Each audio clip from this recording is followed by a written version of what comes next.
ng Pampanga, hangad niya ring maibalik ang tatak niyang inclusive governance kung saan walang Fernandinong may iwan sa anumang programang hatid ng gobyerno.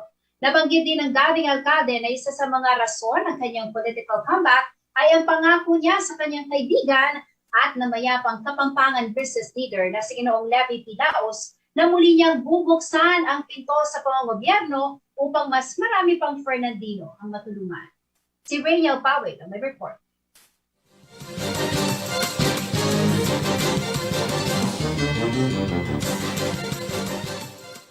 Naging mas makulay ang mayoral race sa City of San Fernando, Pampanga nang biglang maghain ng kanyang kandidatura ang dating kongresista at alkalde na si Atty. Oka Rodriguez. Siya'y tumakbo sa ilalim ng Liberal Party.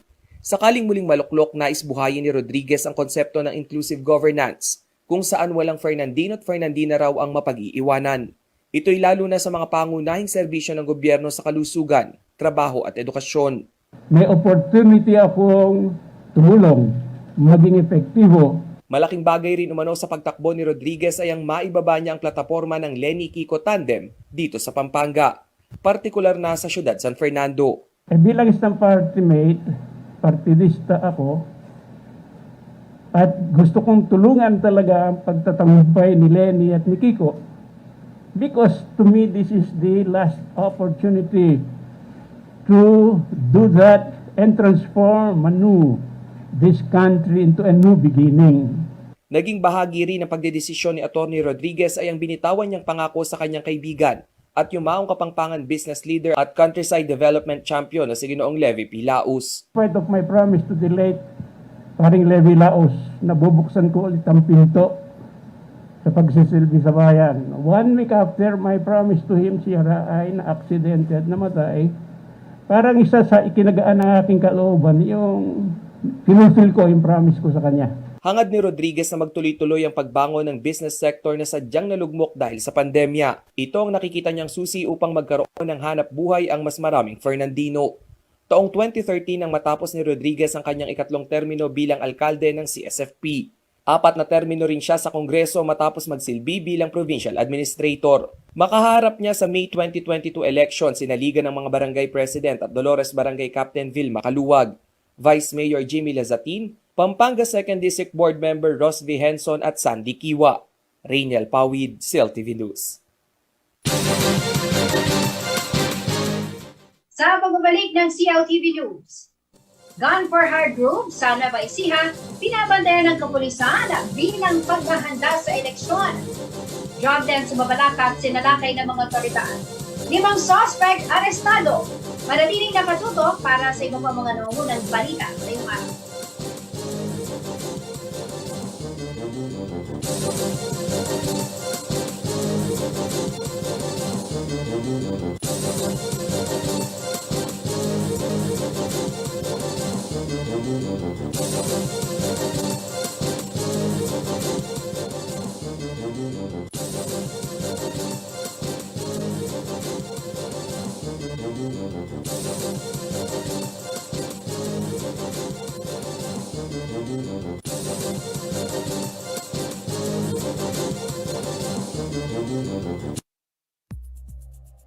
This program was brought to you by Shore 360.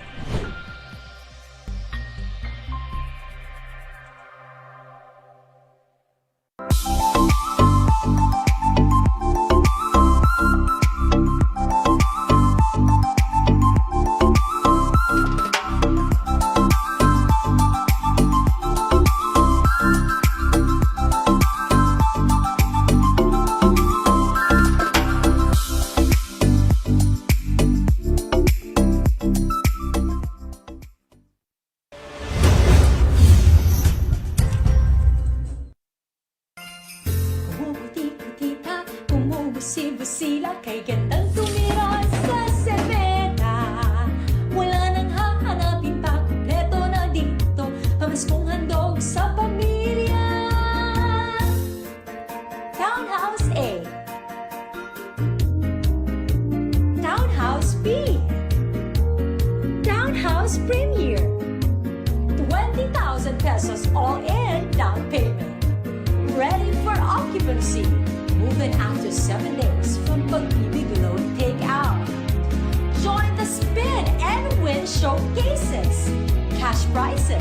and get a chance to win a brand new car on December 22, 2021. Ano pa ang hinihintay ninyo? Why rent if you can buy your dream home? In Westchester, we build homes for the Filipino family. The all-new Ford Territory is stunning from every direction in every moment. Impressive design that is distinctively Ford. With 18-inch wheels, spacious interior, and a panoramic moonroof. The all-new Ford Territory. Own the moment.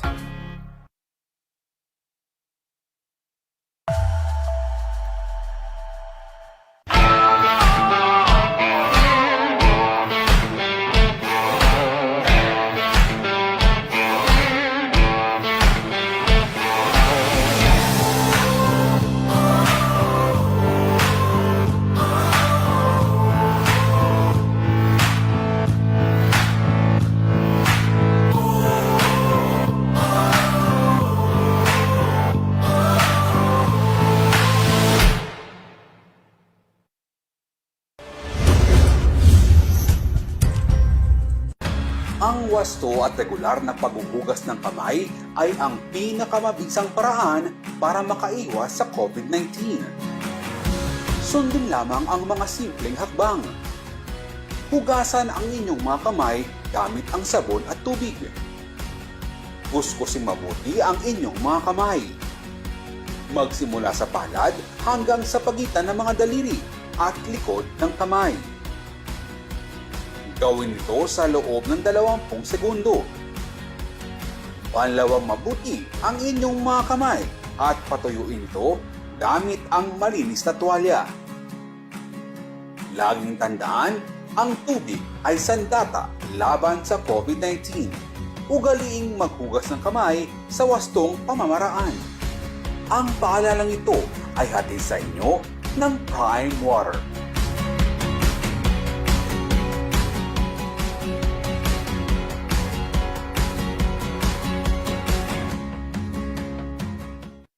Ayal bengi programa ngay ni Paulini.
nagbabalik ang CLTV News.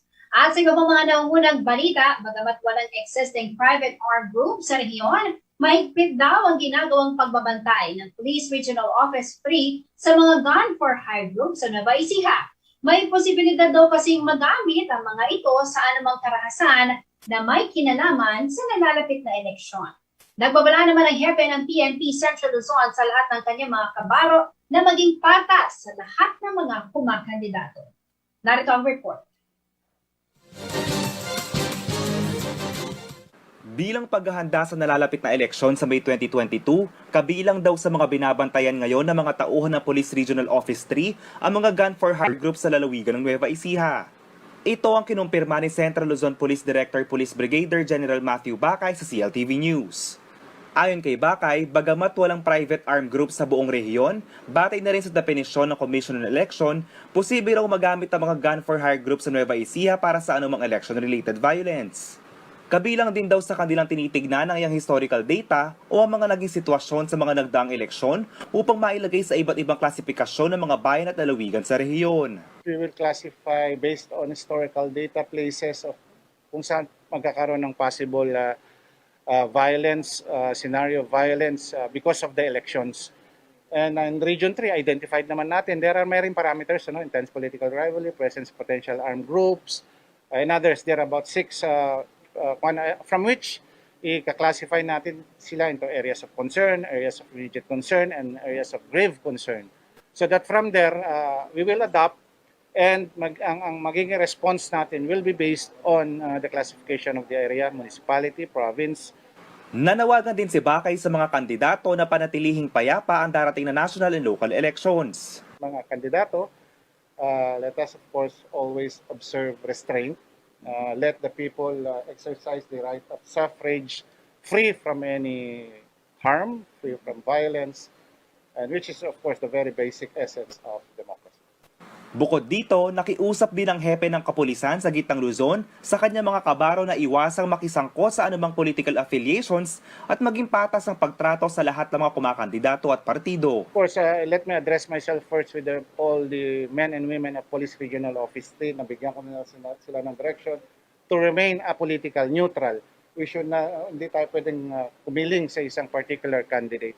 Let us show our professionalism, being apolitical, neutral, and from there, we can proceed implementing the law. Because if we are not neutral, we are not apolitical, then hindi natin ma-ensure that there will be an honest and orderly election. Kasama si Marian Lozano, JM De Jesus, CLTV News. Arestadong 5 katao matapos salakayin ng mga tauhan ng Philippine Drug Enforcement Agency ang isang drug den sa lungsod ng Mabalacat.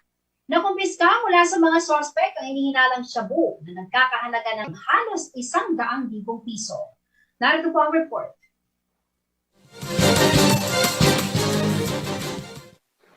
Arestado ang 5 katao sa isinagawang buy-bust operation ng mga tauhan ng Philippine Drug Enforcement Agency sa isang drug den sa Amarillo Street, Purok San Isidro, Barangay Dau, Mabalacat City.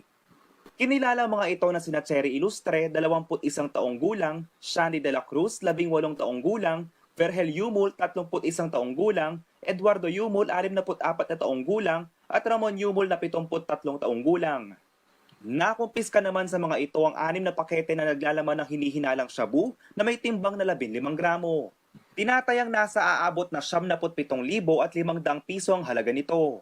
Naharap ang mga sospek sa paglabag sa Section 5, 6, 7, 11, 12, at 15 ng Comprehensive Dangerous Drugs Act of 2002. JM De Jesus, CLTV News. Nananawagan po mga kaanak ni Aljon de los Reyes ang nawawalang binatilyo mula sa Arayat, Pampanga. October 22, 2021 umano nang huli itong makita sa San Jose, Manino, Mexico. Alas 3 ng hapon sa nasabing araw nang umalis ang binatilyo sa kanilang tahanan, ngunit hanggang ngayon ay hindi pa rin ito umuwi. Huli itong nakita na suot ay isang green na shorts. Labis po ang pag-aalala ng kanyang pamilya dahil wala naman itong dala na kahit ano noong ito'y umalis. Ayon sa ina ni Aljon, nag-report na po sila sa pulisya at nagpakalat na ng kanyang mga larawan, ngunit hanggang sa ngayon ay wala pa ring balita sa kinaroroonan ng binatilyo. Kung sino man po ang nakapansin kay Al John ay makapagbigay informasyon sa kanyang kinaroroonan, mangyari lamang pong tumawag sa mga numerong 0997-826-8657 o 0935-901-2954. Sa pagbabalik ng CLTV News, kilalanin ang kandidatong si Angel Wihangco, aspiring councilor ng City of San Fernando, Pampanga. At 16 sa 35 barangay sa siyudad San Fernando wala ng active case ng COVID-19. Manatiling nakatutok at magbabalik ang CLTV News.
Our superheroes don't wear capes. Some of them wear headsets. Some of them wear scrubs. Some of them wear hoodies. Some work in offices and some at home. Everyone wears a smile. If you are conscientious, focused, and willing to give an opportunity a go, we want you. Join the superheroes of Shore 360. Apply at jobs360.com.ph.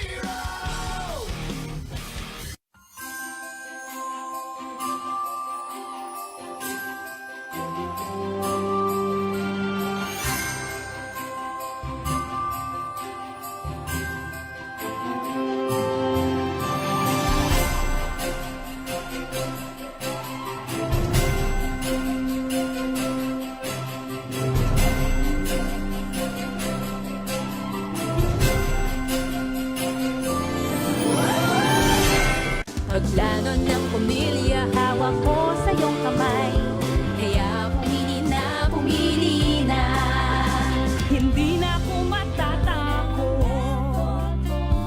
dahil handa na ako.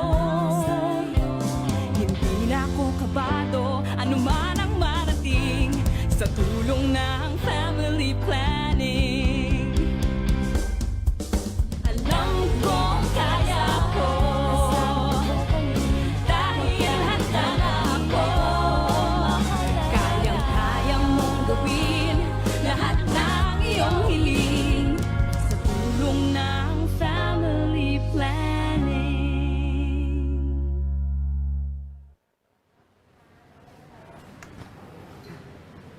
walang takot at kaba.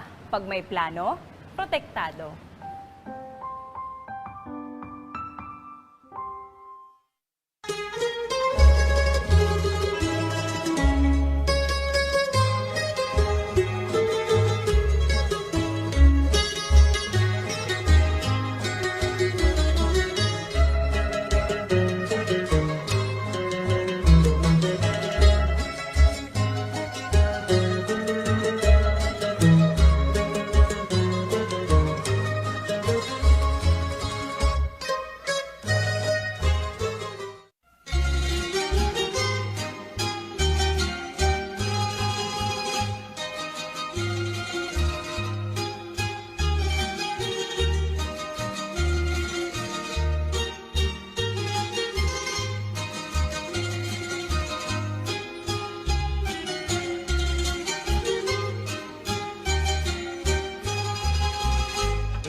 isang cultural officer o isang tourism officer, napakalaking gawain ang ipalaganap ang pinagdaan ng kasaysayan ng aming bayan. Ito ang pangunahing gawain na tiyakin na ang bawat mamamayan ay may kaalaman sa kanyang pinagdaanan at may pagmamalaki sa kanyang kultura at tradisyon. Gayon din ang sining at kahusayan ng bawat mamamayan na maaaring pagmulan ng yabang o pride bilang isang Bulakenyo. Ako si Armando Santa Ana, proud ako sa Bulacan. Proud ako bilang isang Bulakenyo.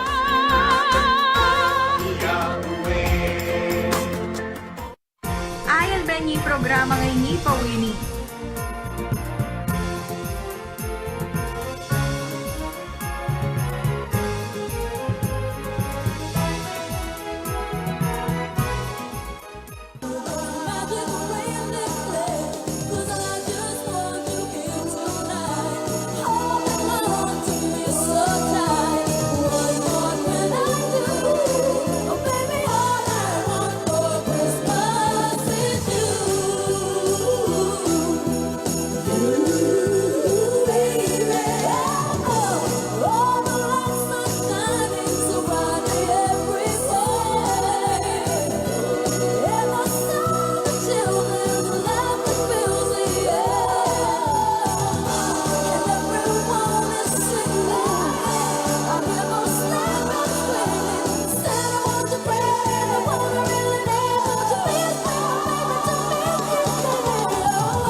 Nagbabalik ang CLTV News. Una po siyang naihalal bilang Kapitan del Barrio ng Barangay Calulod, Ciudad San Fernando noong 2010 at patuloy na nakaupo sa nasabing pwesto hanggang sa kasalukuyan. 2013 hanggang 2018 naman ang pamunuan niya ang Association of Barangay Captains ng lungsod. Kabilang daw sa kanyang mga nais isulong ang good governance. Mga kabalayan, Fernandino at Fernandina, sabay-sabay po natin kinalanin ang kandidatong si Angel Wihangco. Magandang gabi po sa inyo, Sir Angel. Welcome po sa CLTV News. Magandang gabi po. Yes, sir. Ito po ang pagkakataon natin upang ipakilala ang ating sarili, lalo na po sa mga Fernandino. Sino nga po ba si Angel Wihangco? Ako po Angel Wihangco, kasalukuyan pong barangay captain ng Barangay Calulod, City of San Fernando, Pampanga. Naging 3-termer po akong barangay captain simula noong 2010 hanggang pong kasalukuyan. Naging Association of Barangay Captain President mula noong 2013 hanggang 2018. So, malaki. Ako lang po ang nakapagawa ng record dito sa barangay namin, dito sa Calulod, na nagbanya ng bali 3 beses. Karen pong kalabasan, kanila pong tig-isang termino lang.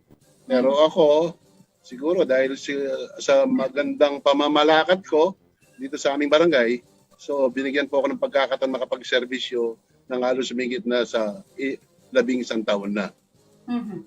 Okay. Pero ano po ang kakayanan ninyo, Sir Angel, at karanasan na maaari po ninyong magamit sa inyong pong pagsabak sa politika, sa inyong pong paghabol sa darating na May 2022 elections, sir? Bilang konsehal sa San Fernando.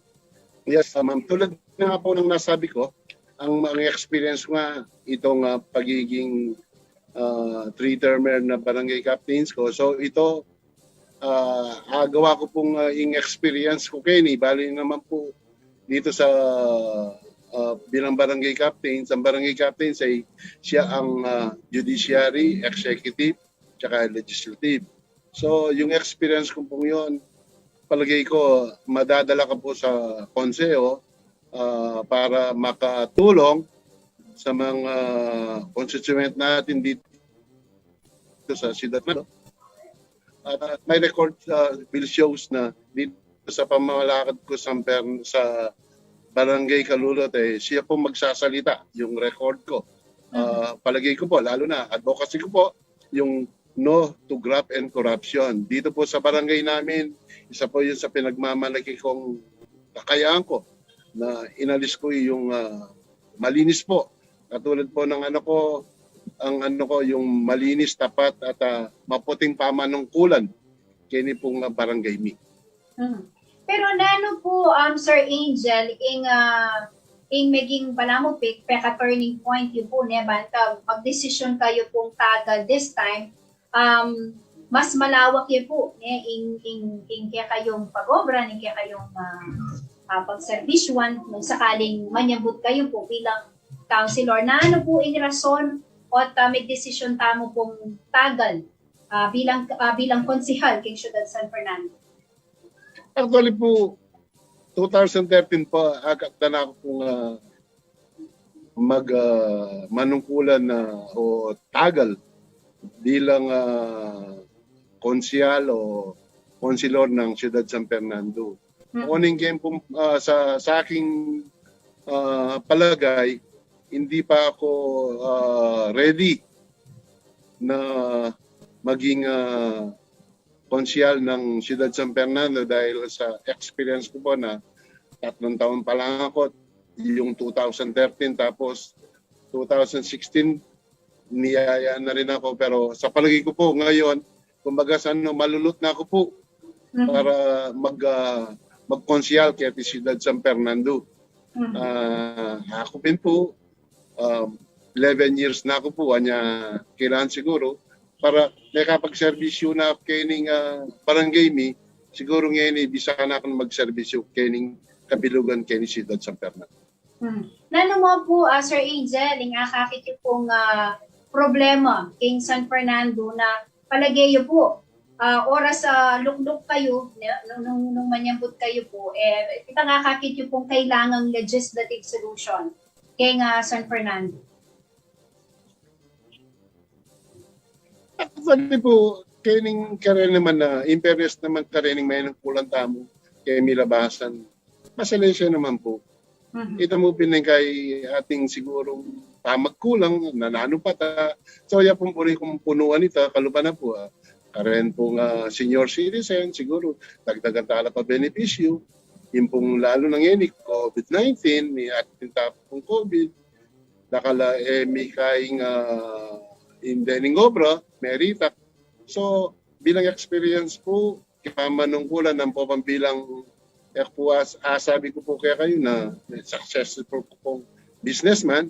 So, ito po, maragol kaya pong maging sawp ito para manungkulang kay San Fernando at makasawp po kaining pa maggawang batas nung nanuman makasawp ko pong maragol kay ni po kay Ciudad San Fernando.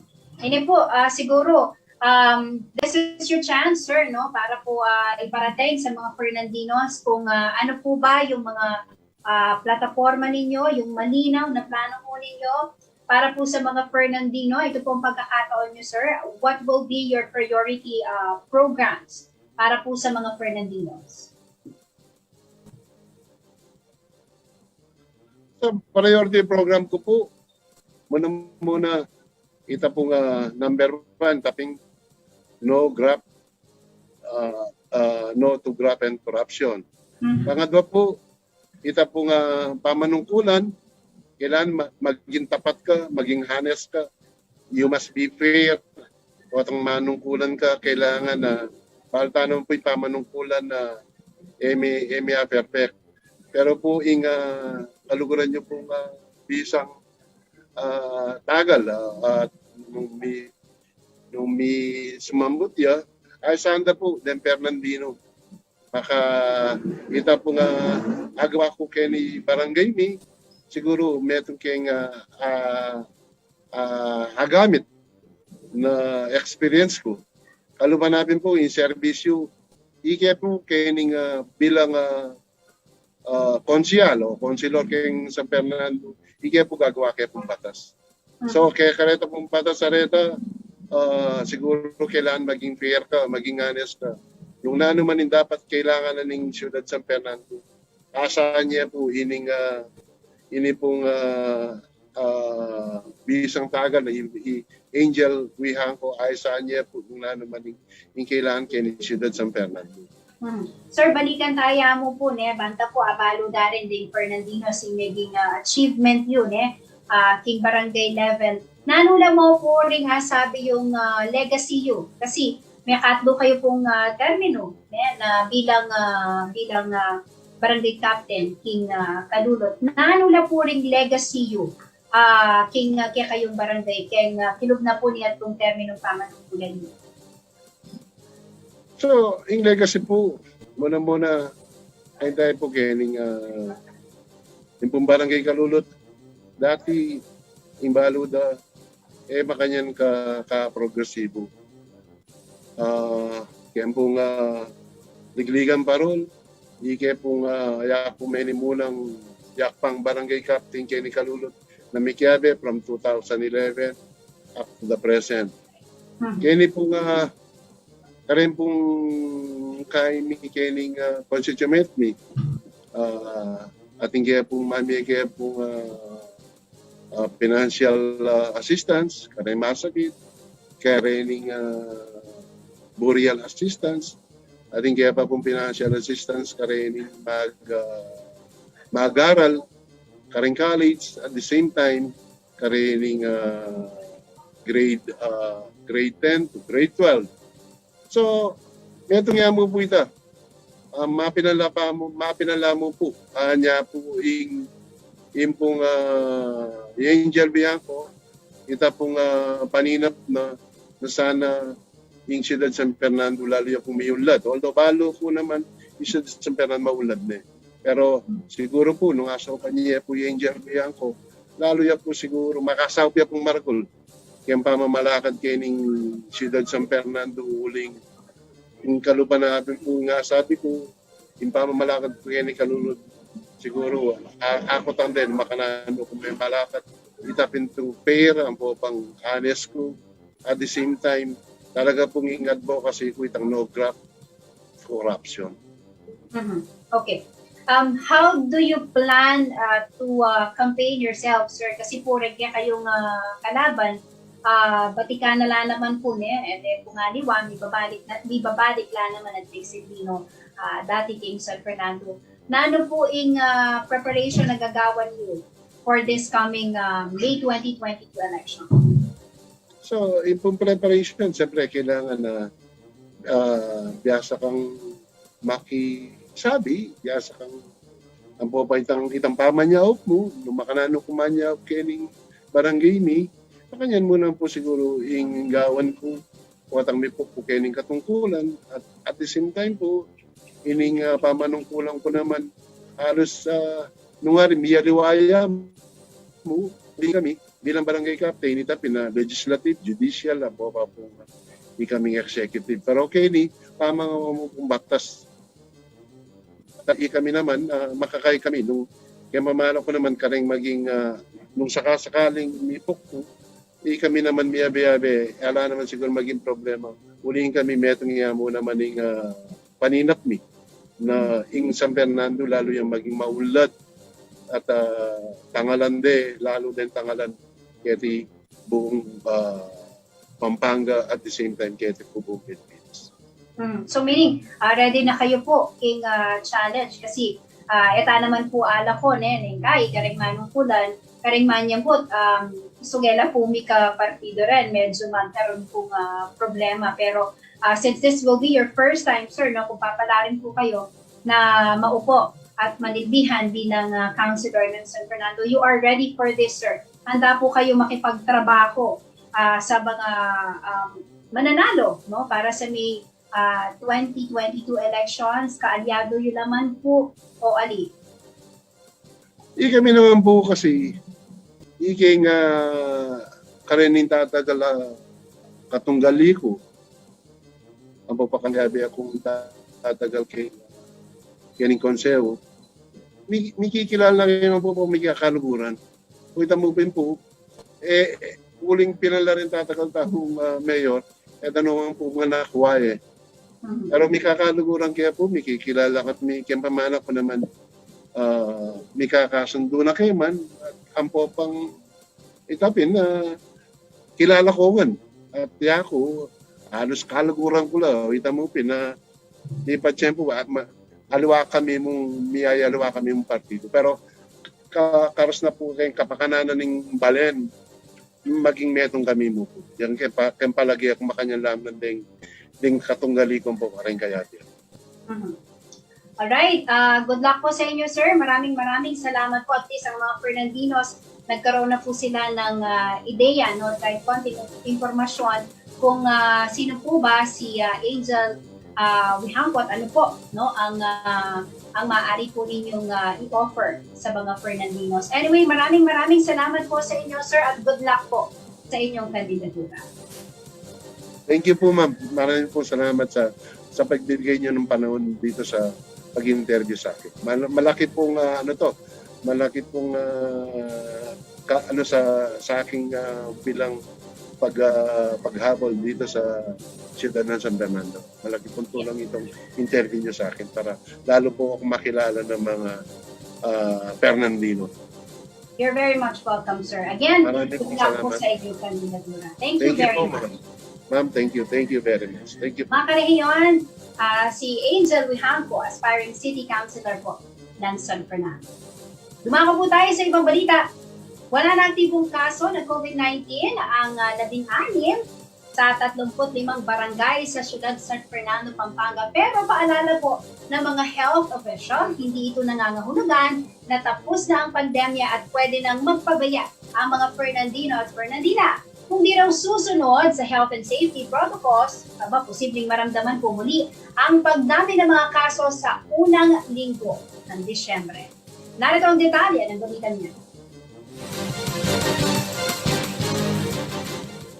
Kasabay ng pagdami ng mga nababakunahan kontra COVID-19, ang patuloy na pagbaba ng bilang ng active cases sa siyudad San Fernando, Pampanga.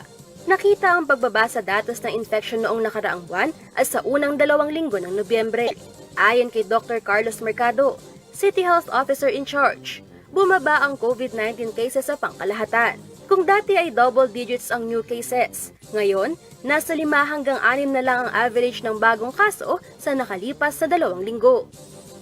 Dagdag pa ni Mercado, 16 na barangay na rin sa syudad ang walang aktibong kaso. Kabilang dito ang Barangay Baliti, Del Pilar, Del Rosario, De La Paz Norte, Lourdes, Magliman, Maimpis, Pandaras, Panipuan, Pulong-Bulu, Cabiawan, San Felipe, San Isidro, San Juan, Santa Teresita at Santo Rosario. Naniniwala si Dr. Mercado na ang malawakang vaccination rollout ang dahilan ng pagbaba ng COVID-19 cases sa syudad. Malaking tulong daw ang vaccination program dahil nagkaroon ng immunity ang mga Fernandino at Fernandina. Nakiusap din sa Mercado sa mga hindi pa vaccinated na magpabakuna na upang makamit kagyat ang herd immunity. As of November 12, 2021, higit 142,000 individuals na ang fully vaccinated sa syudad. 61.7% na ito ng kabuuang eligible population, habang 79% o higit 191,000 Fernandinos na ang nakatanggap ng kanilang first dose.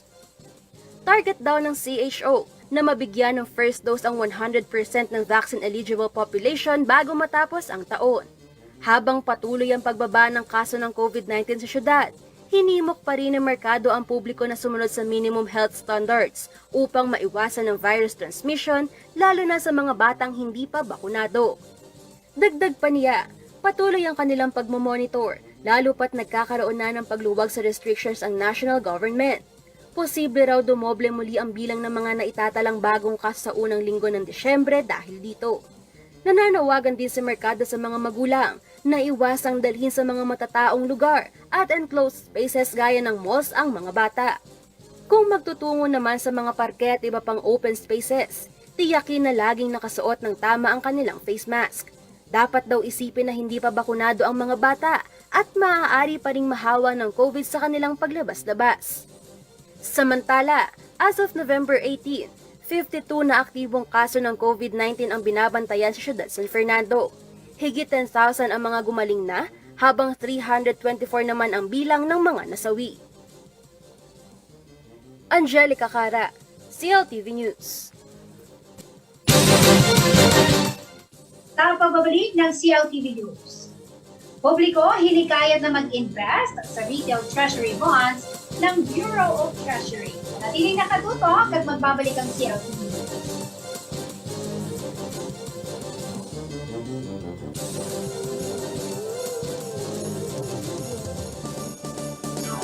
Don't want a lot for Christmas.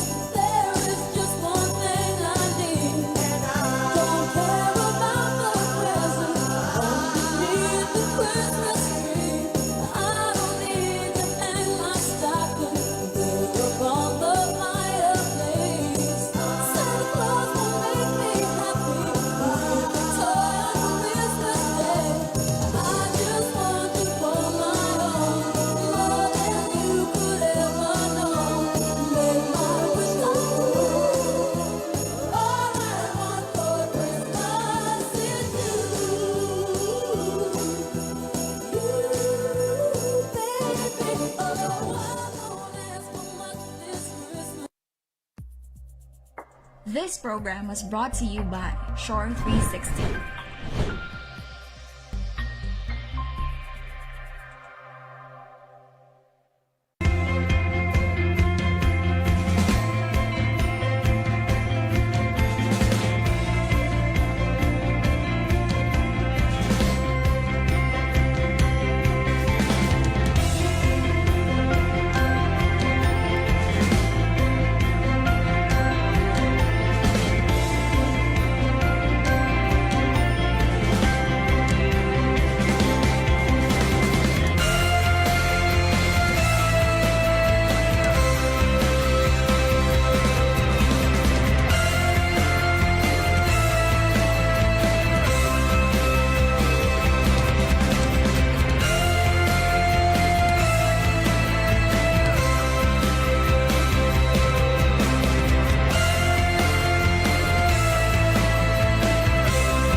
Muling nagbabalik ang Let's Talk Heart to Heart upang magbigay ng impormasyon ukol sa inyong kalusugan.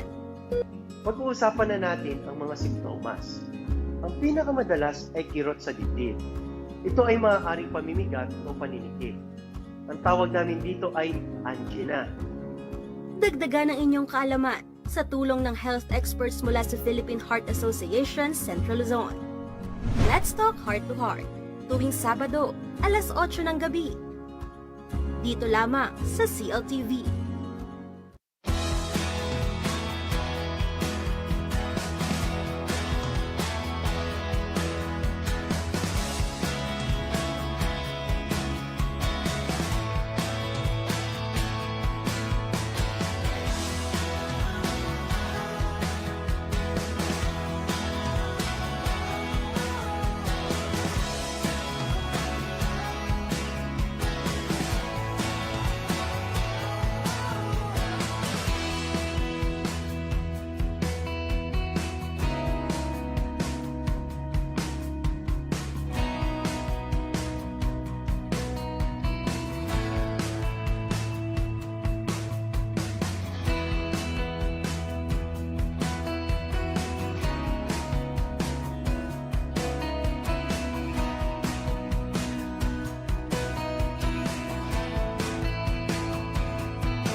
ni programa ngay ni Pawini.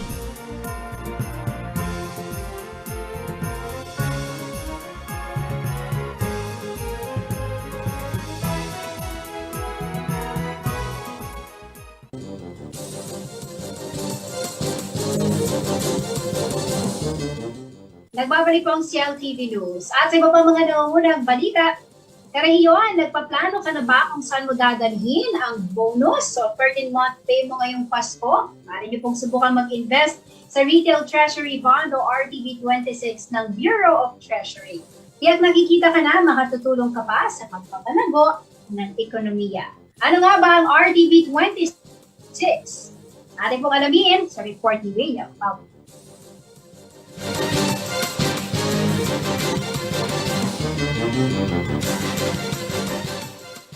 Inilunsad ng Bureau of Treasury ang 26 offering ng kanilang Retail Treasury Bonds o RTB26. Sa tema nitong pamana na panatag na bukas, ang nasabing investment ay mayroong gross interest rate na 4.625% kada taon.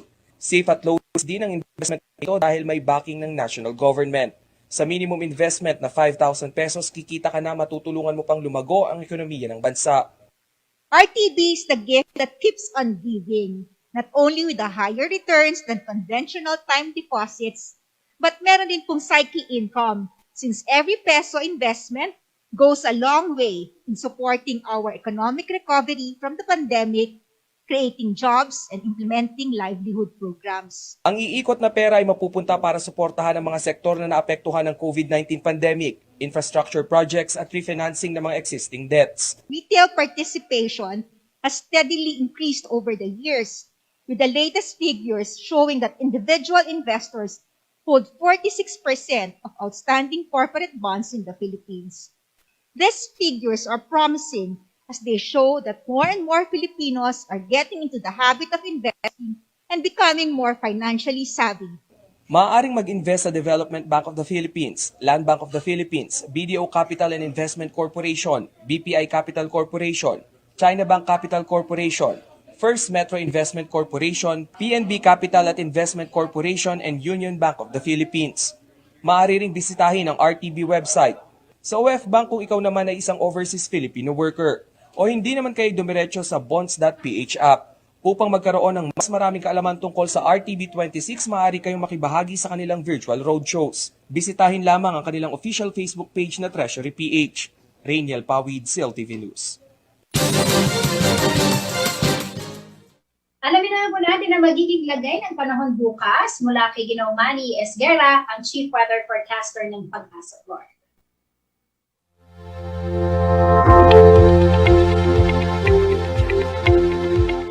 Magandang gabi po, narito po ang magiging taya ng panahon sa susunod na 24 oras. Ang low pressure area po na binabantayan ng Pag-asa ay namataan na po sa layong 205 kilometers dyan po sa may silangan, hilagang silangan ng Birac at Anduanes. At northeast monsoon o hanging amihan naman po nakaka-apekto dito sa northern at central Luzon. Kaya po ang mga lugar ng Camarines, provinces at Quezon, maula po ang papawirin dyan na may mga kalat-kalat na mga pagulan, pagkilala at pagkulog dulot po ng LPA. Ang Metro Manila po nalalaway bahagi ng Luzon, kasama na po ang Pampanga. Bahagi yan sa kuminsan ay magiging maula pa papawirin na may inaasahan lamang po tayo mga isolated light rains. Dulot po ito ng hanging amihan o northeast monsoon. Ang Visayas po at Mindanao, magbahagi hanggang sa kuminsan ay magiging maulap din. May inaasahan din pong mga isolated rain showers and thunderstorm. Dulot naman po ito ng localized thunderstorm. So kaya-aya po yung panahon natin at mahilit naman po ang tsansa ng mga LPA na mabuo bilang isang inap na bagyo. So enjoy po natin yung medyo malamig na panahon at magdala pa rin po ng gamit panangga sa araw, panangga sa ulan at lagi rin po kasama yung pag-iingat ng ating mga kababayan. Magandang gabi po. At yan ang mga balitang nakalap ng CLTV News. Para po sa karagdagang detalye, maaari niyong i-follow ang aming social media pages, Facebook at CLTV36 Official at CLTV36 News, Twitter at CLTV36, Instagram at CLTV36 Official. Kung nais niyong balikan ang mga programa ng CLTV, pwede niyong bisitahin ang aming YouTube channel at CLTV36 Official at ang aming pong website www.cltv36.tv. Mapapanood din ang mga programa ng CLTV nationwide via Signal Channel 115 at sa ating 39 cable bundles. Kasama po ang buong pwersa ng CLTV News and Current Affairs.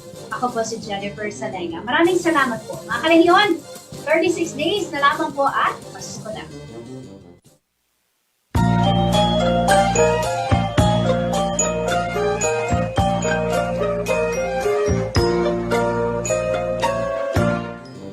Mga kalahiyon, ang tema ng CLTV Christmas Station ID ngayong taon ay ang pag-asang hatid ng Kapaskuhan na sa kabila ng pandemya at mga pagsubok na ating napagdadaanan, nananatili pa rin ang ngiti sa ating mga labi at nagpapahiwatig na nilipas din ang mga ito.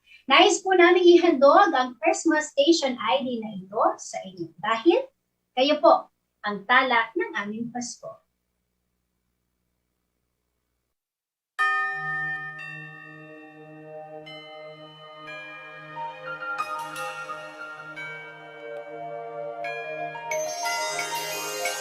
Talang naghatid ng liwanag, pag-asa'y umusbong at sumilang.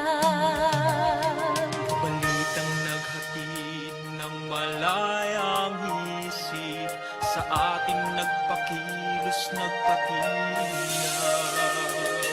Mga pagsubok sa buhay, ikaw ilaw umalalang. Sa bawat hamon ay nagtagumpay, kislap ng iyong diwa sumisilang. Ikaw ang aking Pasko, ang talang nitong mundo.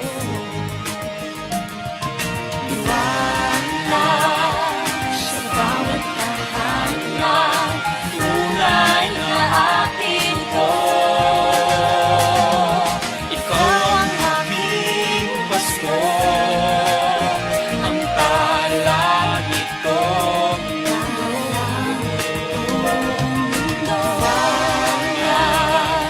Sa bawat tahanan, tunay na atin ito. Sa pagsapit ng araw ng Pasko, pag-asa'y hatid sa bawat puso. Sama-sama nating harapin ang bukas. Ikaw ang mo tayo.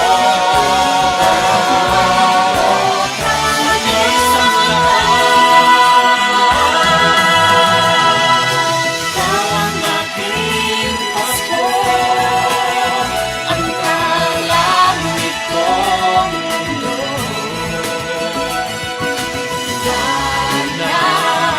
Sa bawat tahanan, tunay na ating ito.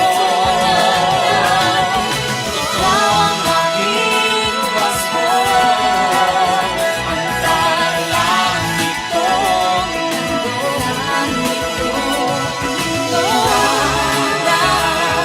Sa bawat tahanan, tunay na ating ito. Tunay na atin ito.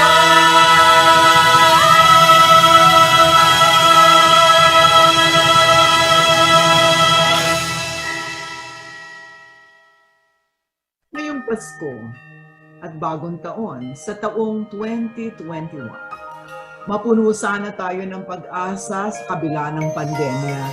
Magsama-sama tayo upang itaguyod ang kalusugan, kaligtasan at kaunlaran para sa lahat. Ako po, 10 ng aking mga kasamahan sa CLTV ay bumabati sa inyo ng isang masayang Pasko at manigong bagong taon.